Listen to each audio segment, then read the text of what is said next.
following is a production of Cary TV, the Town of Cary's government access channel.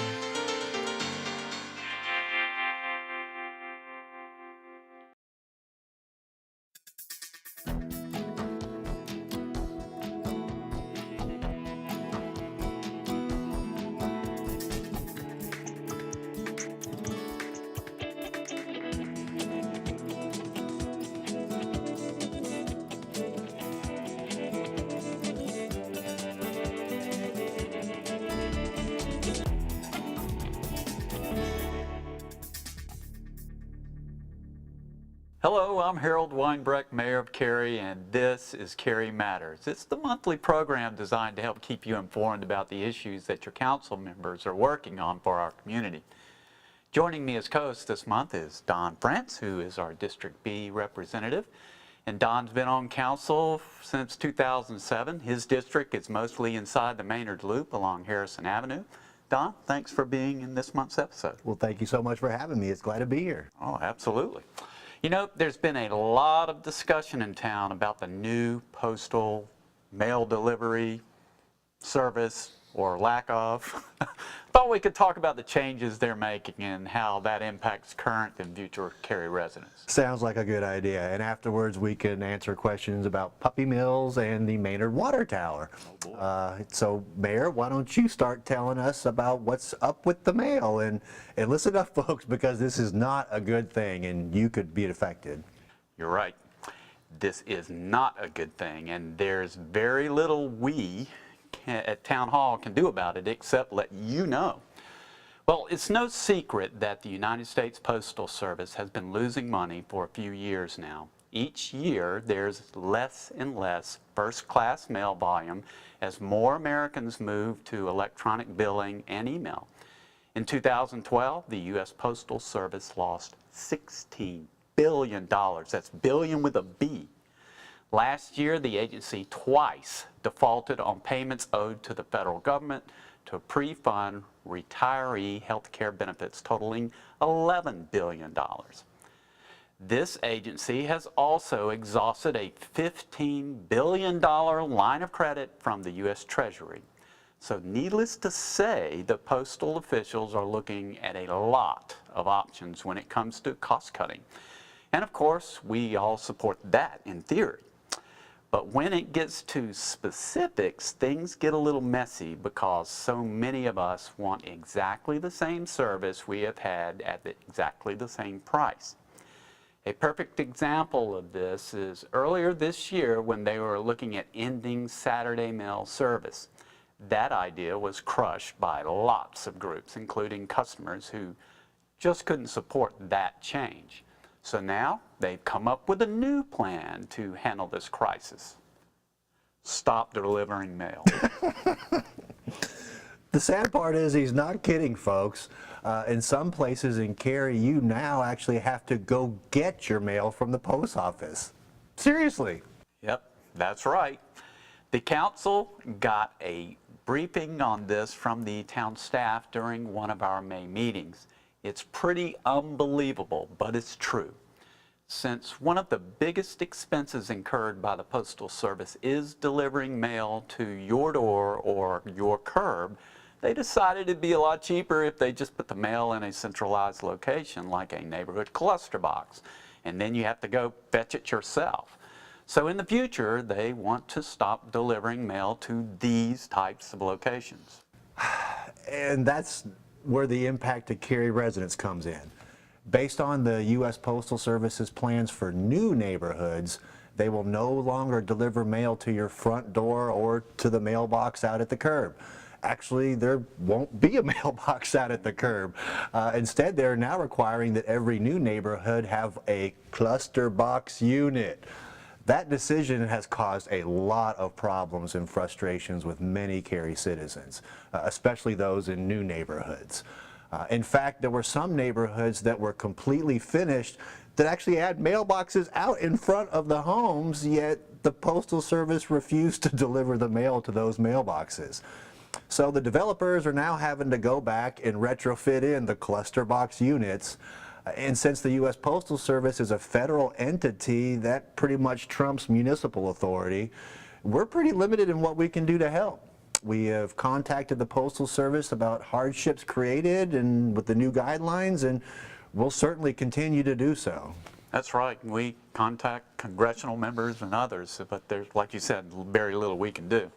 But if you do have questions about mail delivery and the new guidelines. Yeah, like where the heck is my mail? Because there hasn't been anything in the mailbox for weeks. Yep, good point. Exactly. You can call the US Postal Customer Service at 1-800-ASK-USPS, and I bet those people are having a great day. Sure. We've also created a Get the Facts page on the town's website about this issue, so you can find details there just as well. Just go to townofcary.org.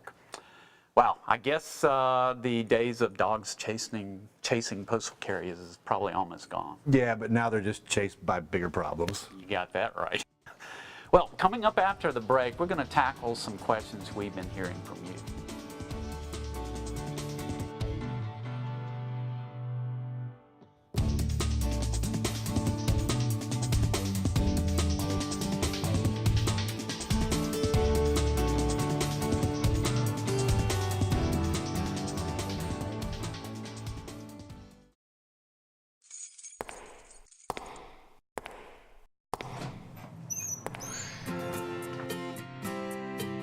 There are those who never stop moving forward.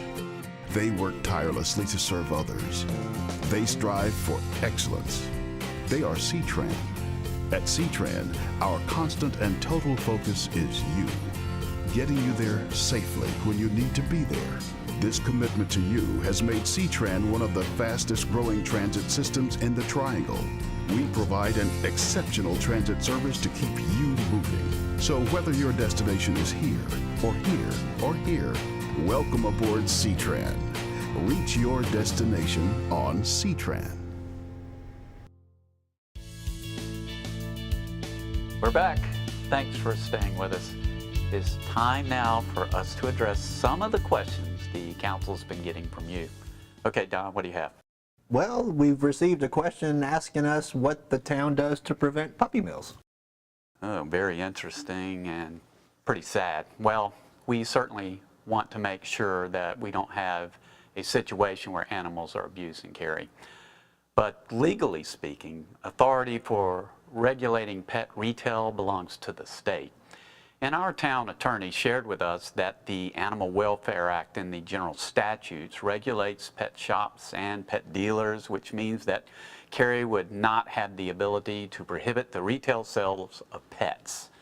While all businesses would have to comply with town zoning and other laws, it's important to know that Cary cannot restrict pet retail as long as it complies with town ordinances. But since the state regulates these businesses, you can always, and you always have the option of contacting your state House and Senate members. Absolutely. About this issue. Okay, so let me get this straight. First, it's the Postal Service that we can't do anything about because that's a federal government entity. Now it's puppy mills we can't do anything about because that's a state government thing. So it's time to talk about something we can. Let's talk about something we can do something about. Water towers. Yeah, we can do something about that. While maybe not cute like puppies, they can be very beautiful in their own way. And the one that's been in the news recently does deliver a very important message, which is a heck of a lot better than the post office has been doing lately. Well, in case you haven't figured it out, we're talking about the Maynard Road water tank near Cary High School, affectionately referred to as the Cary High Water Tower. And I'm very happy to say that the town has approved a plan to refurbish and keep using that beautiful beast at our July meeting. Yay. What can we say? It's kind of like family. And while this decision has made a lot of people happy, there was one question we got about the safety of refurbishing the tower and the integrity of the steel. Well, the town hired an engineering firm to perform a condition assessment of the Maynard tank some time ago. That engineering firm was tasked with investigating the state of the tank and providing the town with a report detailing any maintenance or safety concerns. The only real issue found dealt with the low adhesion of the paint to the exterior of the tank ball. So that will require the town to remove the paint prior to recoating in the future. The report specifically states that the actual steel structure of the tank is not a concern. So to answer the question, the Maynard tank is structurally sound and the steel is protected, and it's going to stay right where it is for a very long time. And that is good news. And to celebrate, we just painted class of 2015 on the tank. And that's very, very important message that you were just talking about. Well, coming up after the break, we're going to give you some insights of what's coming up in Town Hall in August and how you can be involved.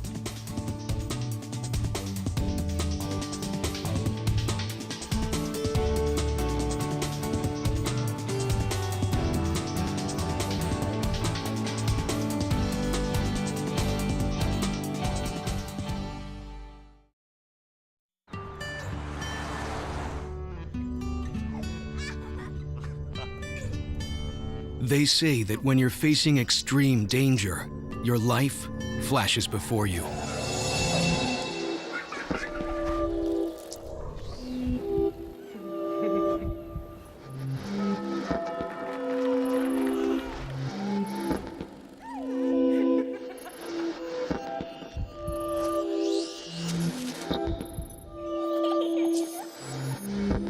If you think that's sad, consider facing it before you even have enough life to flash before your eyes.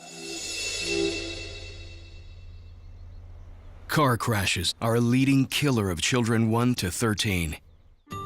Deaths and injuries can be prevented by using the right car seat.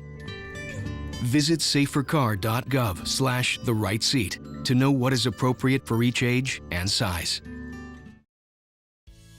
We're back, and in this final segment of Cary Matters, we want to talk about what's happening in August and how you can be involved. Don, what council meetings do we have coming up this month? Well, like most months, we have 3 regularly scheduled council meetings. Our meeting designated for quasi-judicial hearings is set for Thursday, August 7th, and our 2 other regularly scheduled council meetings are set for Thursday, August 14th and Thursday, August 28th. We also have a work session scheduled for Tuesday, August 26th. One of the topics we plan to handle is our annual appointments to our citizen advisory boards. So it looks like we're going to have a busy month. Fun, fun, fun. Yay. And there's lots of fun coming up in August. Yes. But the biggest piece of fun is probably Lazy Days. Absolutely. This year, the 38th Lazy Days Festival will be held in downtown on Saturday, August 23rd. And if you haven't been to a Lazy Days before, you've really missed out. This is the largest arts and crafts festival in the Southeast and draws artists from several states. Not only are there arts and crafts, but entertainment for all ages. Dude, don't forget the food. Oh, yeah, the food at Lazy Days is always a gut buster. And I need to remember to bring an extra stomach this year. Anyway, Lazy Days is a must if you are in town on the 23rd.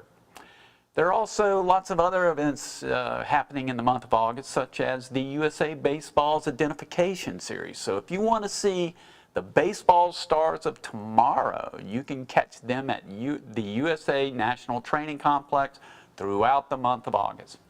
And to find out what else is going on in August, make sure to check out the calendar on the town's website at townofcary.org. Absolutely. And one more thing before we go, it's that time of year when we ask you to nominate Cary residents for our annual Hometown Spirit Award. You have until September 8th to tell us who you think the council should honor for enhancing the quality of life in Cary by preserving, promoting, and carrying out positive and quantifiable traditional small-town community values and traits. Get all the details at the town's website, townofcary.org. Well, that's it for this edition of Cary Matters. We appreciate your watching and hope that what we've shared has been of interest. Please let us hear from you, as your time is important, and we want this show to be of value to you as we work to bring you, our citizens, closer to your government.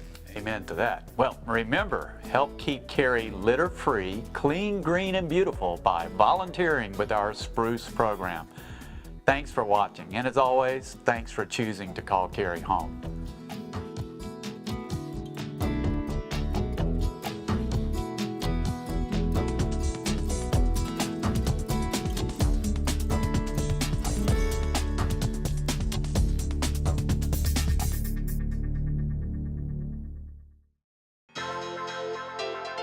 This has been a production of Cary TV. Visit the Town of Cary's website at townofcary.org.